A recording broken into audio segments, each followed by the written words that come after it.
बिल्कुल। जो अच्छा बहुत सेफ प्ले करोगे ना तो सेंचुरी बनेगी नहीं सेंचुरी थोड़ा रिस्क लेने से भी बनती है। तो फिरोज, हम लोगों ने ये तय कर लिया कि equity best mutual asset class है 2023 के लिए भी और आगे भी होगा, और क्या लर्निंग्स थी 2022 की वो भी हमने सीख लिया।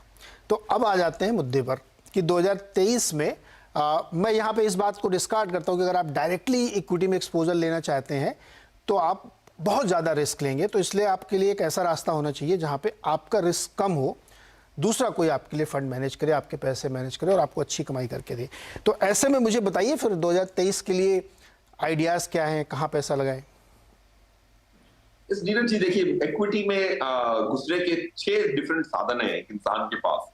उसमें से उनको अपना अपना फेवरेबल साधन चूज करना बहुत इंपॉर्टेंट है। जैसे आपने कहा, आप डायरेक्ट इक्विटी कर सकते हैं, पीएमएस कर सकते हैं, एआईएफ कर सकते हैं, म्यूचुअल फंड कर सकते हैं, एनपीएस कर सकते हैं, यूलिप के माध्यम से भी आप इक्विटी में अपना निवेश कर सकते हैं। तो मेरे हिसाब से एक रिटेल निवेशक के लिए म्यूचुअल फंड सबसे बेस्ट प्लेटफॉर्म रहेगा न्यूमेरिकली। जैसे आपने भी कहा कि मैं आंकड़ों से प्रूव कर सकता हूं, एक बहुत भारी भरकम स्टेटमेंट था नीरज जी, और कितना अच्छा स्टेटमेंट था। लोग आंकड़े देखते नहीं है और परसेप्शन पे आ जाते हैं, कंक्लूजन पे आ जाते हैं। आंकड़ों के आधार पे म्यूचुअल फंड बहुत अच्छा साधन है। अगर एक म्यूचुअल फंड सबसे अच्छा साधन है तो उसमें से आपके पास 200 डिफरेंट एक्टिव फंड के विकल्प हैं, 250 डिफरेंट ईटीएफ के विकल्प हैं। उसमें से कौन सा चुनना, वो बारीकी से अगर आप चूज कर सकते हैं तो काफी पैसे बन सकते हैं। But the point I am trying to make is equity is the best asset class numerically, और उसमें से म्यूचुअल फंड एक बहुत अच्छा साधन है जिसमें आप अपनी निवेश कर सकते हैं और अपने काम पे, अपने प्रोफेशन पे तवज्जो दे सकते हैं और म्यूचुअल फंड को अपना काम करने दे सकते हैं। तो बिल्कुल, अब ये तय हो गया, तो फिर आप बता ही दीजिए कि 2023 के लिए टॉप 4 आइडियाज क्या हैं जिस पे आप सजेस्ट करेंगे हमारे निवेशकों को। नीरज जी, 5 स्कीम्स बताता हूँ, 4 या 5 स्कीम। बिल्कुल बिल्कुल स्कीम। बिल्कुल। तो इसमें क्या है कि हमने बहुत प्रोस्पेक्टिवली चुनने की हमेशा कोशिश की है कि हम देखते हैं कि स्टॉक्स अंदर है। माना कि एक रिटेल निवेशक अंदर के हुए म्यूचुअल फंड के अंदर के स्टॉक्स नहीं देखता, बट एटलीस्ट एक डिस्ट्रीब्यूटर का फर्ज बनता है कि वो पोर्टफोलियो के अंदर के स्टॉक्स की टारगेटों को परखे और एक म्यूचुअल फंड की ओवरऑल एक टारगेट एनएवी निकाले और उसके आधार पे अपने म्यूचुअल फंड्स चुने। तो उस आधार पे प्रोस्पेक्टिवली ये 5 स्कीम निकल के आती हैं।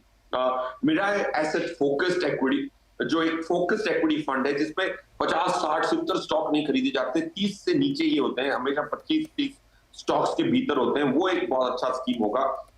इन्वेस्टको इंडिया मल्टी कैप, ये हमारे लास्ट ईयर के पोर्टफोलियो में भी था और बहुत अच्छा प्रदर्शन दिया है इन्वेस्टको मल्टी कैप। उसमें तीनों कैटेगरी के 25 लार्ज कैप, 25 मिड कैप और 25 स्मॉल कैप मिनिमम होता है मैंडेटरी, और बाकी जो 25 बचता है वो फंड मैनेजर के डिस्क्रिप्शन पे लगता है। वो सेकंड स्कीम हो गई। आईसीआईसीआई का large and mid cap scheme, ये बहुत अच्छा स्कीम है क्योंकि इसमें दोनों लार्ज और मिड कैप की कॉम्बिनेशन होंगी और फंड मैनेजर को ये सहूलियत होती है और एक फ्लेक्सिबिलिटी होती है जो मूव कर सकता है। That's the third scheme. Fourth scheme Kotak emerging equities, Pankaj Tibrewal की mid cap scheme.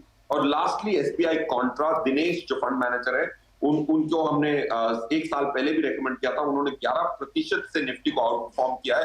Past performance के आधार पे कहीं वो दिखते नहीं थे, बट फिर भी लास्ट जनवरी आपके ही शो पे रेकमेंड किया था SBI Contra, which is performed out perform Nifty by 11%। Okay, तो ये आपने इसी क्रम में रखना है, ऑर्डर यही रहेगा इसका?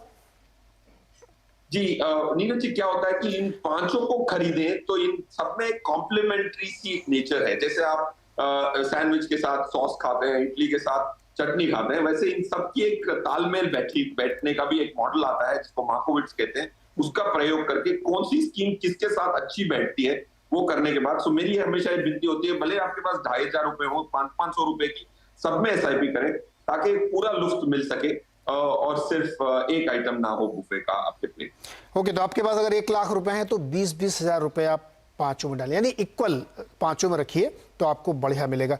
अब मैं थोड़ा इसके बारे में जानना चाहता हूं, जैसे मेरे एसेट फोकस्ड आपने बताया, क्या खूबी क्या है इसकी, किस चीज पे बड़ा फोकस्ड है ये? देखिए, इनकी क्या है कि एक बहुत हाई कन्विक्शन आइडियाज, जैसे ही ये नाम कहता है फोकस्ड।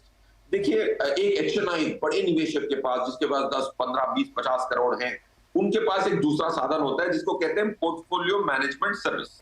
जिसमें फंड मैनेजर सिर्फ हाई कन्विक्शन आइडियाज खरीदता है। ये एक रिटेल निवेशक का पीएमएस है, फोकस्ड फंड। इसमें 30 से ज्यादा कभी स्टॉक्स नहीं हो पाएंगे regulatorily. So that's point one. इनकी जो ये है, इनकी जो एक्टिव वेट है, देखिए कॉन्सेप्ट है, बहुत इंपॉर्टेंट कॉन्सेप्ट है, ग्लोबली बहुत पॉपुलर है, डोमेस्टिकली इतना ज्यादा ये अल्फाज यूज हुआ नहीं है, जिसको कहते हैं एक्टिव वेट।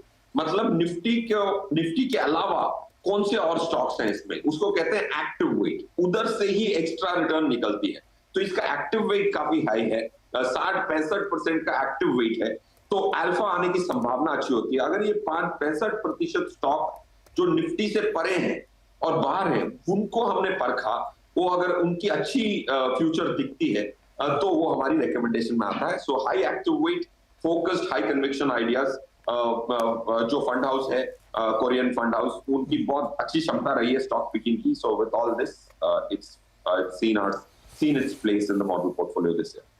ओके, तो ये थोड़ी सी जानकारी इसके बारे में। मुझे एक छोटा सा ब्रेक लेना है।